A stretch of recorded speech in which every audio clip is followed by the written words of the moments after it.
tea. Well, the first thing you know, old Jed's a millionaire. The kinfolk said, Jed, move away from there. Said, California is the place you ought to be. So they loaded up the truck and they moved to Beverly Hills, that is. Swimming pools, movie stars. The Beverly Hillbillies.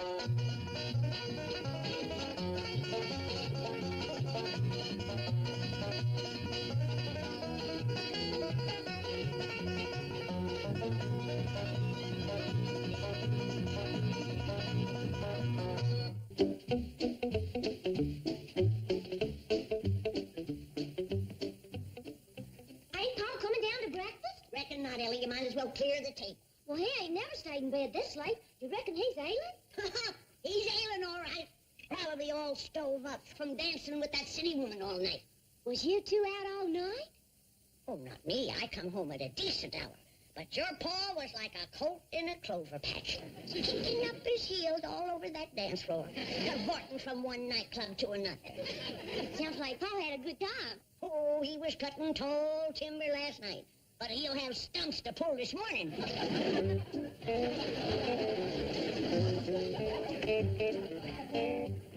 Good morning, Uncle Jed. How you feeling? Mr. Andy? Granny said she bet you'd be stove up like a rusty pup. Me? I'm fine as frog's hair. Good for you. Thank you, boy. Why don't you go see if Granny needs you? Oh, yes, sir. Hey, did you and Miss Phyllis do any of them new dances last night? Like the Watusi, the Frug, the Jerk, or the Monkey? I wouldn't be a bit surprised. Come on, show me. Come on. Hey, Granny was right. Hey, you are stove up. Well, you are stiff as the ball. Hey, I'll go tell her. No. What do you want to tell her for? Well, so she can take care of you. She'll rub in some of her liniment. I don't think she'll rub in. It'll be some of our told you so. And like dog farm will give her that satisfaction. Well, the Hollywood Playboy is up. The dancing darling of the nightclub crowd, Mr. Twinkletoes. Twinkletoes? That's what his lady friend called him. You should have seen the two of them cutting didos on the dance floor last night. They stopped up a storm, huh, Granny? They were bouncing around like a couple of chickens in high rye. How about some victuals? Oh? Ain't you gonna be dining out with your lady love? She your lady love, Uncle Jed? Oh, she ain't. She probably forgot all about me by now.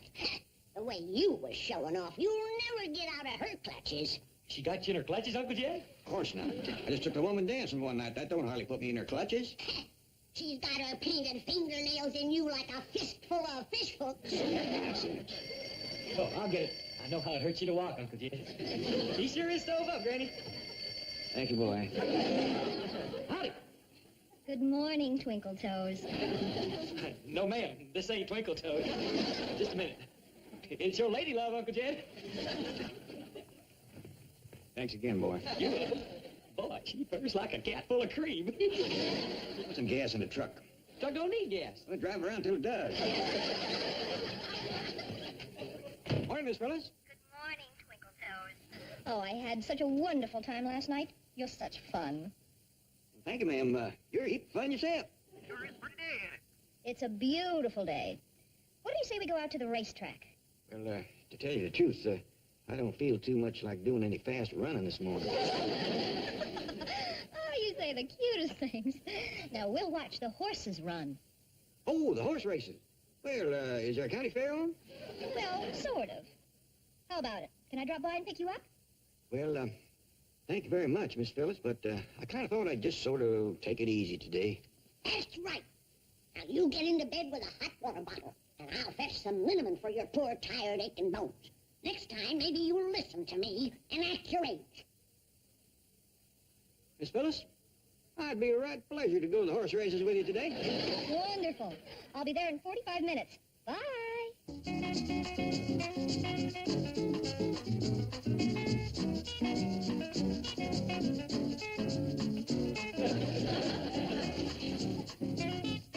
Come on down, sugar daddy. That city siren is here. She's painting her face and getting ready to lead you along the primrose path. Come on, see if you can hobble down the stairs. I'm down, Granny. How do you get here? Come the back way. See? She's already turned you into a sneak. Oh, wait. Hey, Paul, where you going all dressed up? Never mind, Ellie. It ain't for young, innocent ears. But remember him the way he looks now. The next time you see him, he'll be dressed like a city sport. He'll be wearing pointy yellow shoes with fat bell-bottom pants and a flashy blazer, having a gold top cane and chewing sand. Oh, howdy, Miss Phyllis. Hello, Mr. Clampett. Isn't it a perfect day for the races? Yeah, it sure is.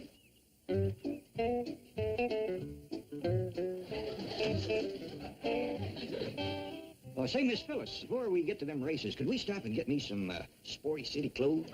That's a wonderful idea. Well, good. I'd like some of them pointy yellow shoes and some spats and some bell-bottom pants and one of them flashy blazers. Well, if we can't find those, I have some other suggestions. I'll get... Yes, ma'am. Got a little in it. Oh, there's plenty of room once you get in. Yeah, well,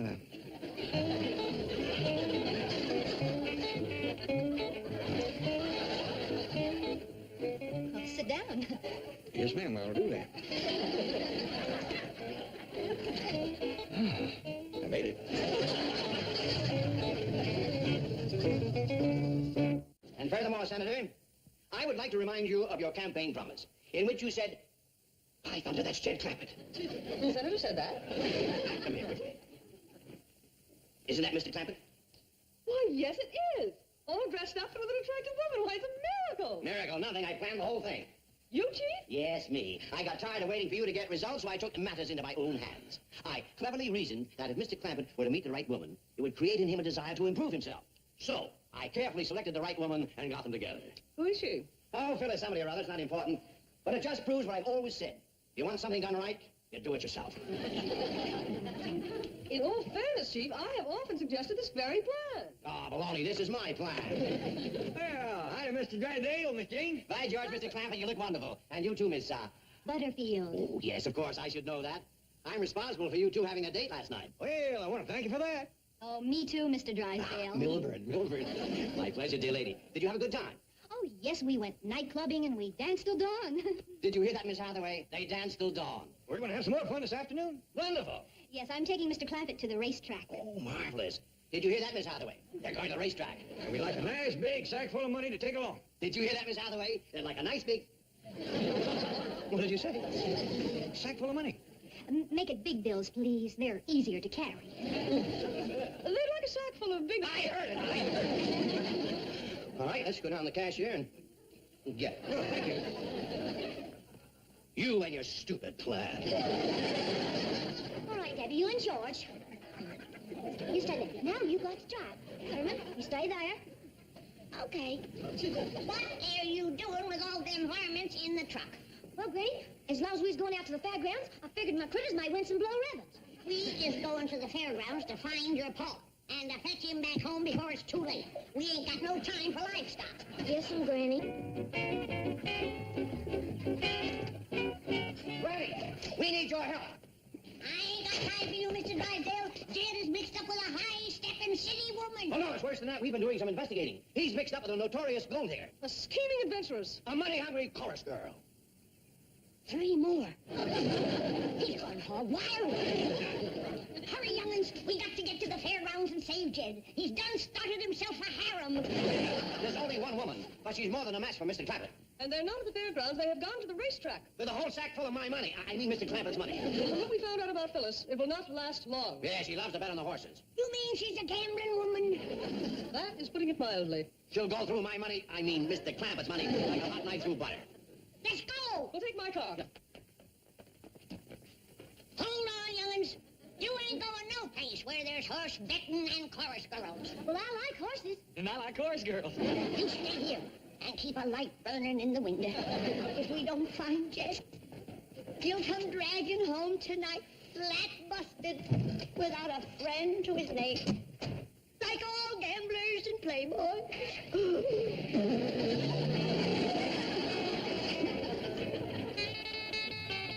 Front, Cassiel and Wanda G. It's Cassiel in front, DG is second, Danny G is third, Roche is red, and Wanda G. They're coming down to the line, and Cassiel wins it. Danny G is third. What? supposed to do? I told you not to bet on that beetle. But, Marge, every tip sheet had him to win in a walk. They were half right. He walked, but he didn't win. So sue me. You and your tip sheets. He's had 3 winners in a row, and he hasn't even got a program. I'll be right back.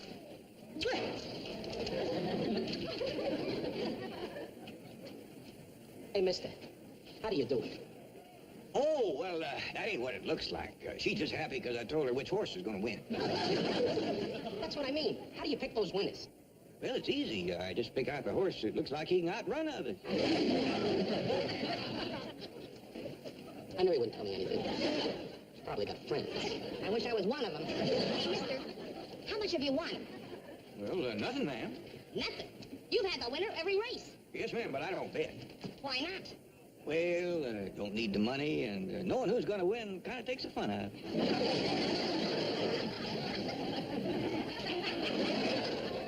You're right. We're not going to get a straight answer out of him. Don't worry about it, Marge. I got a sure thing in the 4th.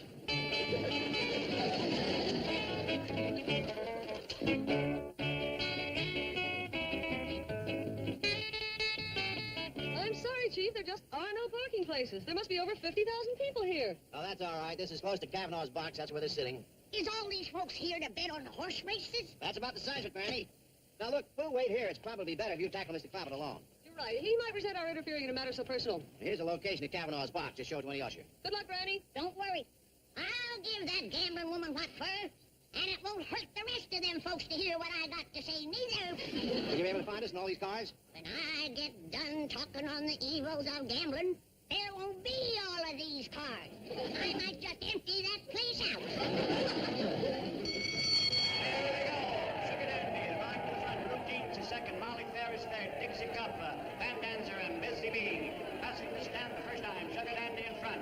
3/4 a length. Molly Fair is second 1/2 length. Falls Molly is third by a head. Blue Jeans is 4th and Sit down, Fred. I told you I had a sure thing in this race. Look at Sugar Dandy. They'll never catch him. in front. By a length and 1/2. Falls Molly is second. 1/2 length. Molly Fair is third. What do you think of Sugar Dandy? Fine horse, ma'am. Right fast runner. Might narrow on the chest to keep it up for a mile. Busy Bee's going to win. Fred, Why? Busy Bee's gonna win. Are you out of your mind? He's 40 to 1. Here comes Busy Bee on the outside. Sugar Dandy in front. Busy Bee is there. Busy Bee is now second. And Busy Bee moving to the front and pulling away. It's Busy Bee in front. By Sugar Dandy. Falls Molly.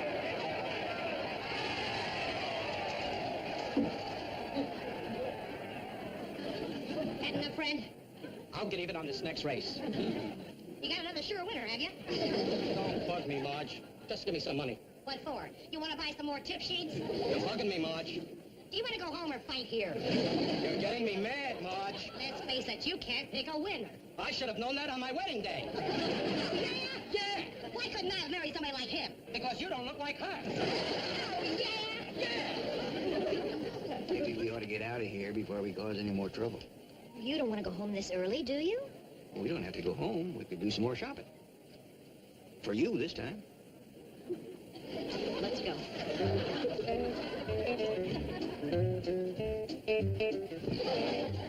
Right down here, madam.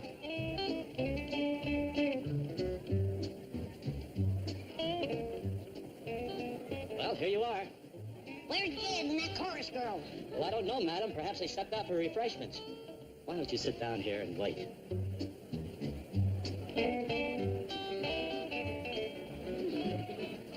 Marge, I've got it. A real sleeper. Give me some money. Not a penny. Oh, Marge. This is grocery money. All right, so give me some grocery money. Not a chance. Now, you coming with me? Marge, have a heart. Just a few dollars of grocery money. Please. Drop dead. Marge, don't do this to me. Please, I beg you. Marge, Margie!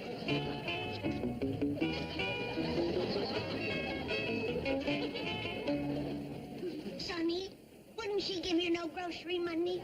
Not a cent, and $5 could get me well. Are you sick? I've been sick since the first race. Wait, that's no time to do without victuals. Here. Bless you. I'll split everything I get with you. Oh, I'm not hungry. You don't have to. There we go. It's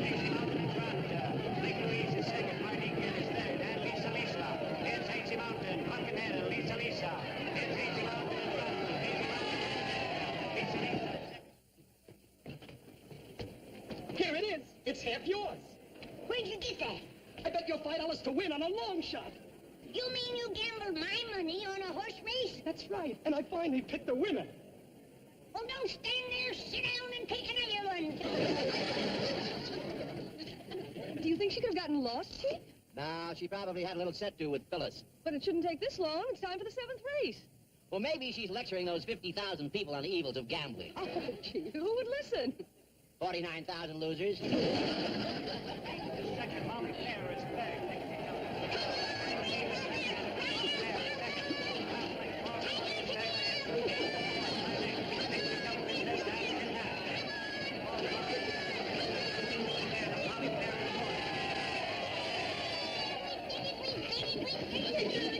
Give me your tickets, I'll cash us in. That can wait. Let's handicap the last race. What do you think of Thelma's girl? What did she do her last time out? Placed. Yeah, but that was a muddy track. I like Rosie Dawn. She had a fast workout this morning. She's carrying light weight, and the shoe is up. I think she's due.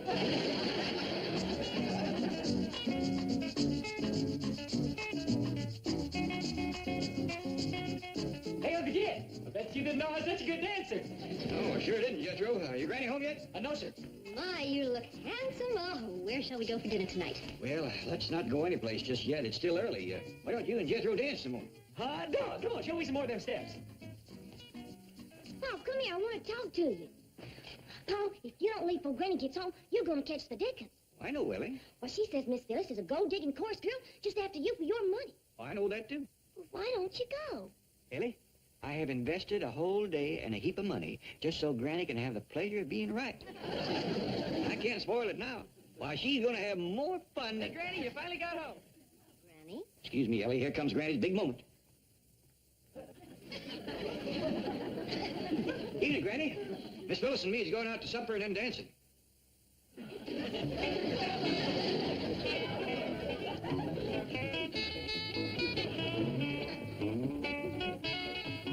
Mr. Drydale, did anything happen to Granny? I'll say.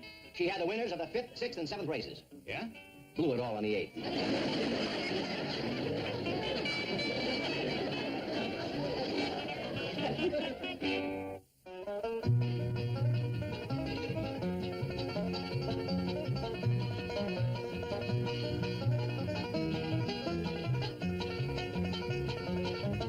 Well, now it's time to say goodbye to Jed and all his kin. They would like to thank you folks for kindly dropping in. You're all invited back next week to this locality to have a heaping helping of their hospitality. Hillbilly, that is. Satisfied.